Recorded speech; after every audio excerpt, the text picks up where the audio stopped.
السلام علیکم۔ ماہ محرم 1445 ہجری کا آغاز کب ہوگا؟ 10 محرم یعنی یوم عاشور کس دن ہوگا؟ رؤیت ہلال کمیٹی نے بڑا اعلان کر دیا، شاندار خوشخبری آ گئی۔ کیا آپ حالات حاضرہ سے آگاہی حاصل کرنا چاہتے ہیں؟ خبر کے پیچھے چھپے اصل حقائق جاننا چاہتے ہیں تو ابھی سبسکرائب کیجئے جلمل پاکستان کو اور ساتھ ہی گھنٹی کے نشان پر کلک کر دیں۔ آپ کو بتاتے چلیں کہ محرم 1445 ہجری کا چاند دیکھنے کے لیے مرکزی رؤیت ہلال کمیٹی کا اجلاس مولانا عبدالخبیر آزاد کی صدارت میں جاری ہے۔ زونل رؤیت ہلال کمیٹیوں کے اجلاس بھی ملک کے مختلف شہروں میں جاری ہیں، جس میں چاند کی رؤیت کا جائزہ لیا جا رہا ہے۔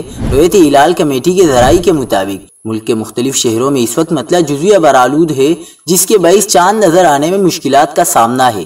اب تک پورے ملک میں کسی بھی مقام سے چاند نظر آنے کی کوئی شہادت موصول نہیں ہوئی۔ ماہرین فلکیات کے مطابق آج پاکستان سمیت اکثر دنیا میں چاند نظر آنا بہت مشکل ہے۔ کل بدھ 19 جولائی کو چاند بآسانی نظر آئے گا۔ یوں پاکستان میں یکم محرم 1445 جمعرات 20 جولائی کو ہوگی، جبکہ 10 محرم یعنی یوم عاشور 29 جولائی بروز ہفتہ ہوگا انشاءاللہ۔